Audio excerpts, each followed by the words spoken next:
Welcome to Unbound, the podcast with Beth Curry, author, storyteller, and survivor. This is where books meet real life, where Beth reads chapters from her work and breaks free from the traditional audiobook format, diving deeper into the personal experiences, lessons, and liberation behind every page. Nothing is off limits. Let's get unbound. Hey everybody, welcome back to Unbound Season 2, The Weight of Truth. I'm Beth Curry, and today I'm going to talk about something that I had originally avoided for years, and that's exercise, or as I preferred to call it when I was justifying not doing it, toxic movement culture.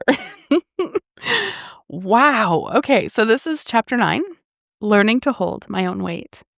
When you're cruising just shy of the 400-pound club, the idea of exercise feels about as realistic as the idea of flying to Mars. Your body hurts just existing. Walking upstairs leaves you dry heaving.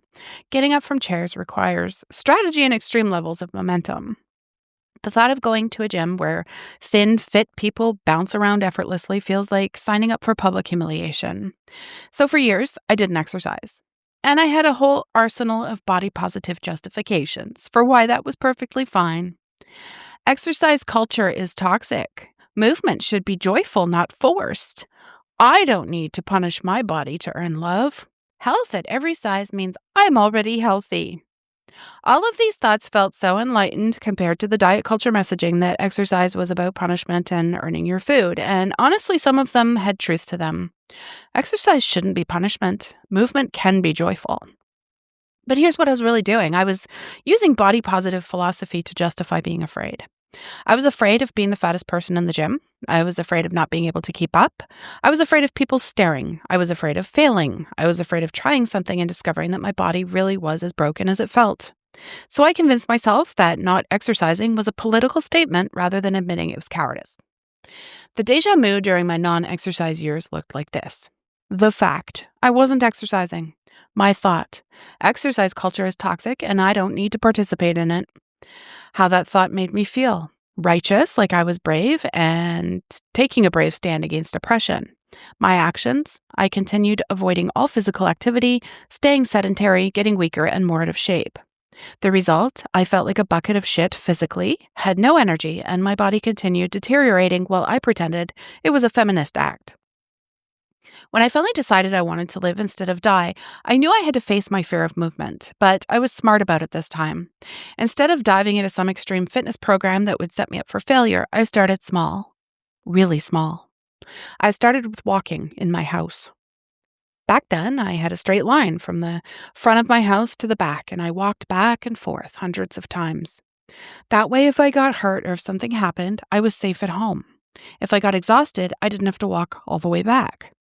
It worked for me, and I still do it sometimes if I need to multitask. Then I started walking around my block, just once. And it was hard. I was out of breath. I was sweating. My knees hurt, but I did it. Then I did it again the next day, and the next. And slowly walking around the block became walking around 2 blocks, then 3. Then I was doing miles of laps at the local walking trails. Then walking became the foundation that everything else was built on. But the real breakthrough came when I tried TRX for the first time. For those who don't know, TRX is suspension training. You use your own body weight and gravity to do exercises with straps. My friend set up the straps and he showed me a basic move. I grabbed the handles, leaned back, and tried to pull myself up. And I did it. I held my own body weight. Me, the woman who'd been telling herself for years that her body was broken and useless.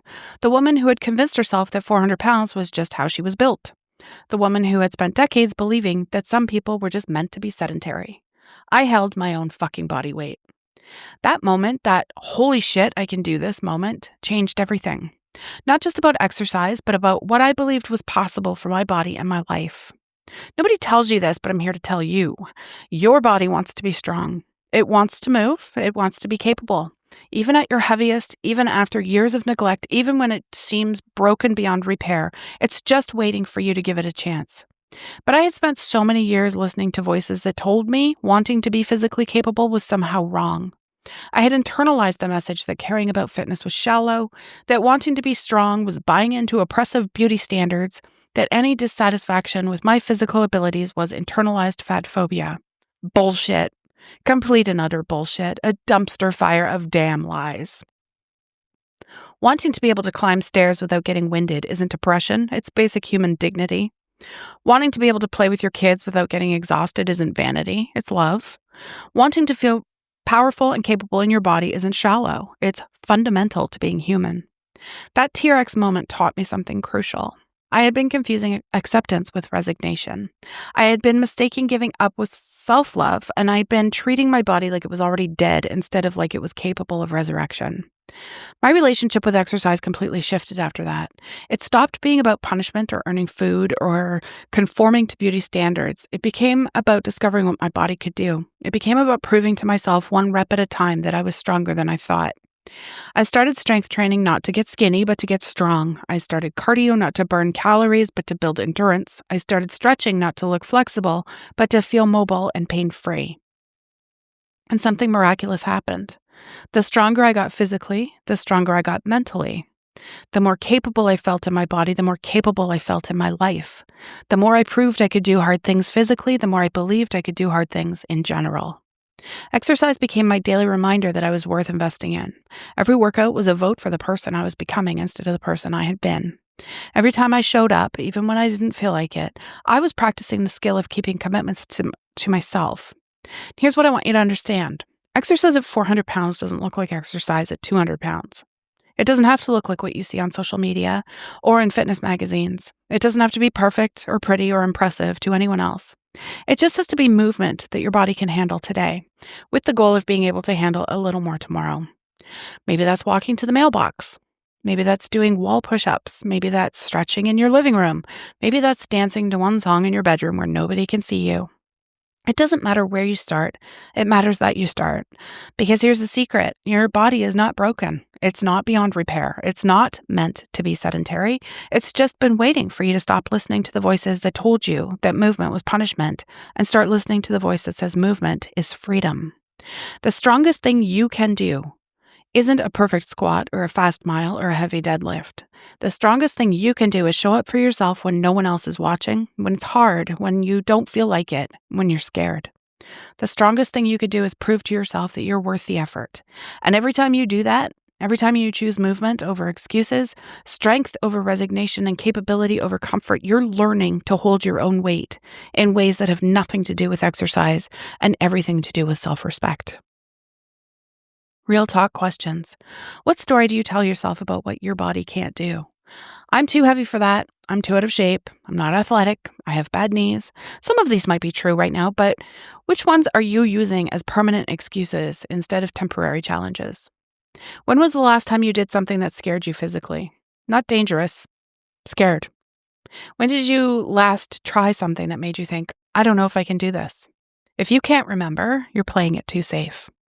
What would you do if you knew your body was stronger than you think? If you discovered you were capable of more than you believed, what would you try? What activities have you written off that might actually be possible with the right approach? Strength discovery exercise. This week, try one thing that you think you might not be able to do. If you're sedentary, walk around the block once, do wall push-ups, or hold a plank for 10 seconds. If you're lightly active, try a new class, add weight to an exercise you already do, or try a movement that intimidates you. If you're moderately active, challenge yourself with a harder variation, a longer duration, or something completely outside of your comfort zone. The goal isn't to be perfect. The goal is to discover that your body is more capable than your brain wants to admit. Movement mindset makeover. Replace these limiting thoughts. Instead of, I hate exercise, say, I'm learning what movement feels good to my body. Instead of saying, I'm too out of shape, say, I'm building strength one workout at a time. Instead of, I don't have time, say, I'm investing in my future self. Instead of, I'm not athletic, say, I'm discovering what my body can do. Instead of, this is too hard, try, I'm getting stronger every time I try. Pick one of these new thoughts and practice it before, during, and after your next movement session. Hold your own weight challenge. Find one way to support your body weight this week. Hold onto a wall and lean back. Do a wall sit for 10 seconds. Hang from a pull-up bar, even if you can't pull up. Hold a plank position. Do assisted squats holding onto something sturdy. The point isn't how long you can hold it or how perfect your form is. The point is proving to yourself that your body can support itself, that you are literally strong enough to hold your own weight. And if that's not a metaphor for life, I don't know what is. Truth bomb. Your body is not broken. It's not beyond hope. It's not meant to be weak or sedentary or incapable. It's been waiting for you to stop making excuses and start making progress. You don't have to become a fitness influencer or run marathons or lift heavy weights. You just have to move more today than you did yesterday. You just have to prove to yourself that you're worth the effort. Every time you choose movement over excuses, you're not just building physical strength, you're building the strength to hold your own weight in every area of your life. Okay, so let's chat. That TRX moment with Jerry, grabbing those straps, leaning back, and actually holding my own body weight, that was one of the most powerful moments of my entire transformation. Not because it was some impressive feat of strength at all. At nearly 400 pounds, leaning back on suspension straps and pulling myself up a few inches wasn't exactly Olympic level athleticism. But I was a bit lighter at this point, and it was the first time in decades that I had proven to myself that my body could do something I didn't think I could do. And that was kind of a big deal. I spent so many years telling myself that my body was broken. I was just built differently. Some people were just meant to be sedentary. And I had wrapped all of those limiting beliefs in body positive language so that they sounded enlightened instead of what they actually were. And that was excuses born from fear. The truth I didn't want to admit, I wasn't avoiding exercise because I thought it was toxic. I was terrified. And that made me avoid it. I was terrified of failing. I was terrified of falling. I was terrified of being the fattest person in literally any fitness space. I was terrified of trying something and discovering that my body really was as broken as it felt. It was terrifying. And the deja vu pattern that I was running, thinking that exercise culture was toxic and I didn't need to participate. Wild, wild, wild. That thought made me feel righteous and politically aware. It made me feel like I was taking this brave stand, and that feeling, led me to avoid all movement, and that kept me weak and falling apart. And I pretended it was cool. But then, I finally got honest with myself. I admitted that my body positivity around exercise was just fear dressed up in better language, and, things changed. Started walking in my house, like I said. I couldn't say I didn't have time to go somewhere. It kind of took away every excuse. I couldn't worry about people watching me. I couldn't be afraid of getting stranded somewhere if I got too tired. I was safe at home, right? And all I had to do was walk from one end of my house to the other. Eventually, I also got a treadmill. But yeah, you know what? It was hard. It was really hard, but I did it, and I did it again and again. And then walking in my house became walking around the block and on the trails, and more and more and more. The physical changes were important for sure. I was building cardiovascular endurance. I was strengthening my joints. I was creating this foundation for everything else that came later. But the mental changes were even more important, especially to me. Every single time I completed a walk, even when it was hard, even if I didn't want to, if it was raining or snowing or minus 85 degrees outside, when my body hurt, I was proving to myself that I could keep commitments to myself. I was practicing showing up even when I didn't want to, even when it was uncomfortable. That skill, that skill of doing hard things, even when you don't feel like it, it didn't just change my body, it changed my life. And, it applies in a million other aspects of life too, right? The exercises I included at the end, the strength discovery exercise, the movement mindset thing, the hold your own weight, do them. Actually do them. I say this at the end of every chapter. Don't just read through them and think, "Oh, that's a good idea," or "That sounds so stupid," or "Why did she write this?" Pick one and do it, okay? I don't want to hear about it. What I learned is that your body is so much more capable than your brain wants to admit. Your brain is wired to keep you safe, and safe means comfortable, and comfortable means not challenging yourself. Your brain will come up with 1,001 reasons why, you can't do something, why you shouldn't even bother trying, and why it's too hard or too scary or too much. Your body, though, your body wants to be strong. It doesn't matter what you weigh, if you're heavy now, if you're not, even after years of neglect, even when it seems broken, it's just waiting for you to give it a chance to prove to you what it can do.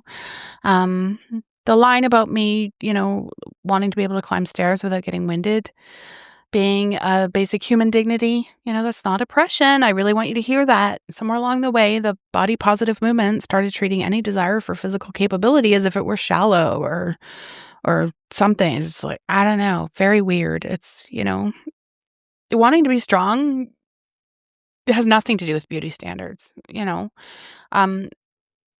I don't know. None of it is internalized fat phobia and all that bullshit. Wanting to be able to play with your kids and climb stairs and carry groceries and move through the world. It's not vanity. Like, I just can't believe that people actually buy into that. I can't believe I bought into it. And that people spew it as though it's just the most normal and natural attitude and opinion to have. Yeah, and that the stronger I got physically, the stronger I got mentally, that was really, really important too. Your body's not broken.